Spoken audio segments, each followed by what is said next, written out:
Hey guys, how's it going? My name is Tom Spark. Today, we're checking out an encrypted email tier list. In this video, I'm going to be ranking my thoughts on all the different encrypted emails. In this video, I'm not really taking account of any sponsorships or anything like that. Nobody's paying me to make this video. It's completely objective. So let's go ahead and find out which are my favorites right now. Keep in mind also in the past, people have said, hey, Tom Spark's shilling out for this encrypted email or this one because of how much they're paying him. At the end of the day, even with all my encrypted email reviews over the last 4 years or so, I've barely made any money. So it has never really been much of an influence. However, this year, I do have some different opinions on my favorite encrypted emails, and that's why I wanted to make this video. So I can give you the pros and cons of each one of these services and which one is my favorite. All right, guys, let's get into the video. All right, guys, so now we are here in the tier list. Keep in mind there are probably more out there that I'm missing, some niche cases, but I tried to include some of the biggest ones to provide my thoughts on them in this video that you guys are probably going to be wondering about. So guys, let's go ahead and start making off the tier list. So I think I'm going to work from my bottom up this time to make it a little easier on me. Firstly, we're going to put CTemplar in D tier. Now, CTemplar was a decently good email service with some cool features, unsubscribe and stuff like that, which I do like from encrypted email. However, CTemplar shit the bucket and shut down. I don't know if this is because probably is because they didn't really make any money with it. The service itself was pretty cool. It had some limitations with like inviting and free use. I was able to get a free account and you could kind of share it with other people to get a free account. Overall, I thought the service was pretty cool and it was a decent service, but it kind of disappointed a lot of people by shutting down, and that's why I'm putting it into D tier. So definitely kind of disappointing, especially for something like email that can affect people if their domain shuts down. So that was very disappointing. Next up, we could talk about something like Tutanota. So this is basically what Tutanota looks like. And one thing I do like about it lately is they do have this dark mode. Like the other ones I will be mentioning in this video, it does have a free plan as well. I do really like this new dark mode. I think it's new. Anyway, so it does have this cool new UI. I like how the dark mode does kind of change the kind of appearance from not just like that red and stuff like that, but it's clearly a different scheme with green and black. And overall, Tutanota is pretty good. It's definitely one of the more popular ones out there. I do like how they have some nice features, blocking, unsubscribing, and stuff like that, I do believe. You also have contacts and calendar, but that's pretty much it from Tutanota. It's pretty simple, but pretty good. If we look at the pricing plans, we can kind of compare it for the metric. It's in euros right now. I don't think there's any way to change it to USD. So 1 United States euro equals 1 euro. Oh, interesting. Didn't it used to be like 125? I think the euro has dropped a lot in value. Interesting. So if we look at the 5, oh yeah, 120. Oh my God. That is very interesting. Anyways, a little economics lesson. So now it's very easy for me to convert. So premium, monthly, it's going to be around $1.20 a month. Yearly, you're going to pay $1 per month, so $12. Just slightly more expensive, 20 cents extra a month if you should go monthly. You get 1 gigabyte storage. If you want more, you get 10 gigabytes here. So that's Tutanota's pricing. Then, of course, we have something like Proton Mail. Now, Proton Mail is probably one of the biggest ones. It definitely feels like it has the most money behind it. Proton Mail is going to be significantly more expensive, around $5 a month. But you're going to get significantly more storage. And if you do look at the team bundle, it's going to be a little bit cheaper still with Tutanota, but it's kind of what this is still giving you more storage. So it's priced decently.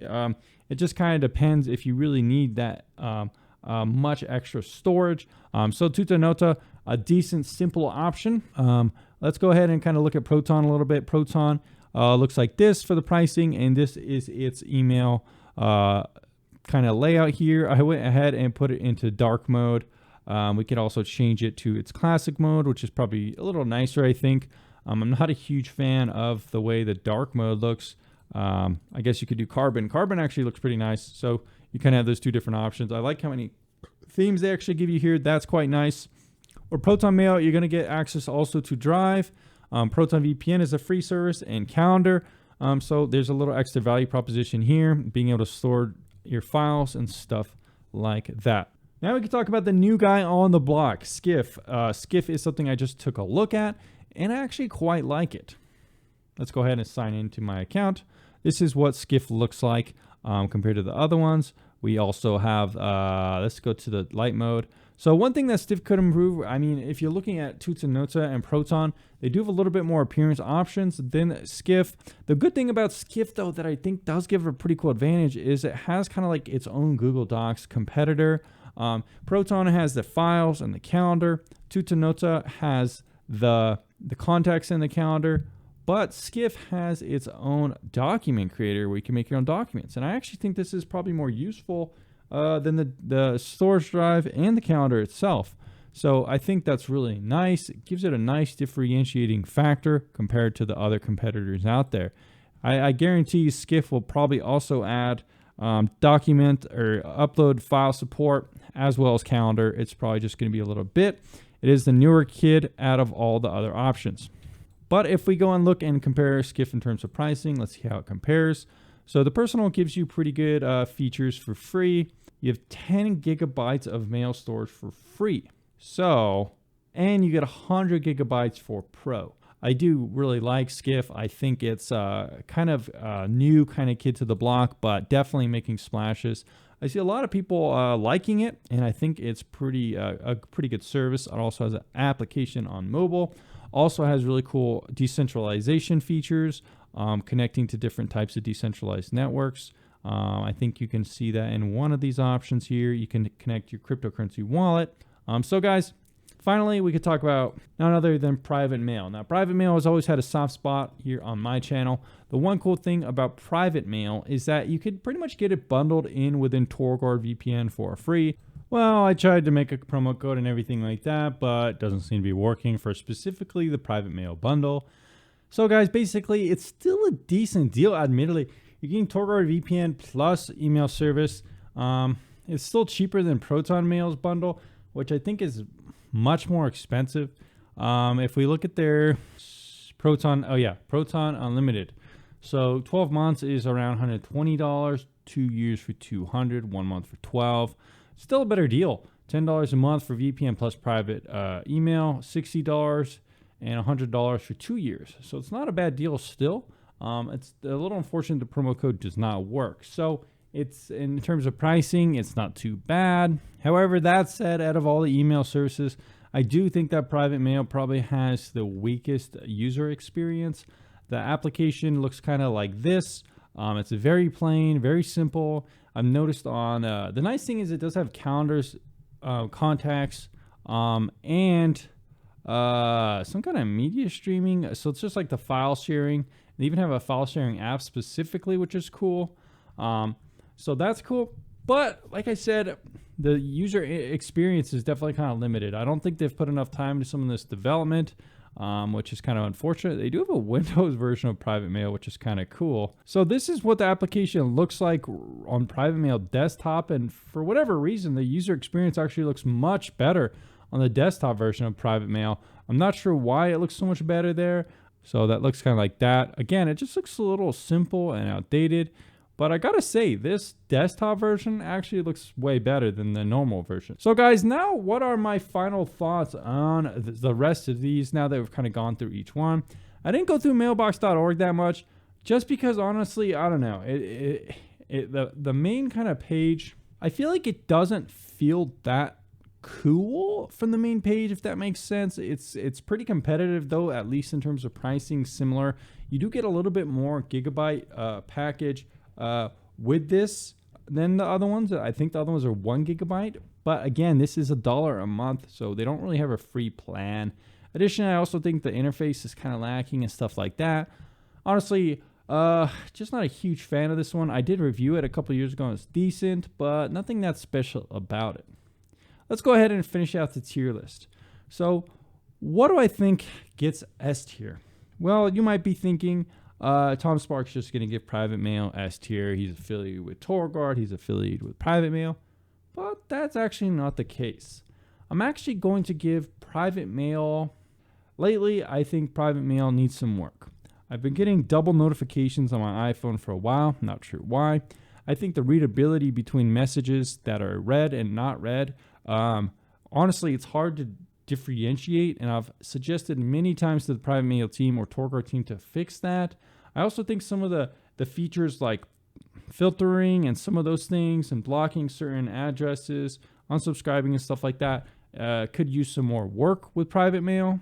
So honestly, I think private mail needs some work. The good thing about it is that you can pretty much get it for free with TorGuard VPN at a decent price, pretty much much cheaper than Proton. But again, I do think it needs more development. It's too simple.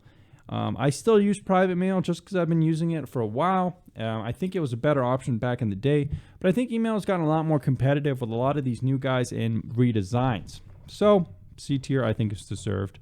I think TorGuard just needs to put more work into private mail. I'm going to put mailbox.org kind of around C tier as well. I think they don't really have a free plan from what I could find. And private mail doesn't really advertise its free plan that much either, so kind of C tier over there for both of those. So now what about these ones? Tutanota, Proton Mail, and Skiff.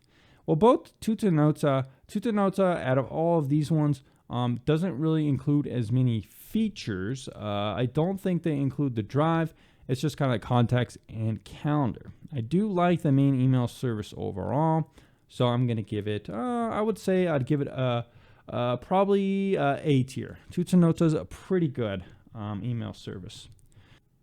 So guys, what am I going to give between Proton and what am I going to give between Skiff and Proton Mail? I'm just putting them there here because there's no way to put them back here. Now, the thing about Skiff and Proton is both of them have their own advantage.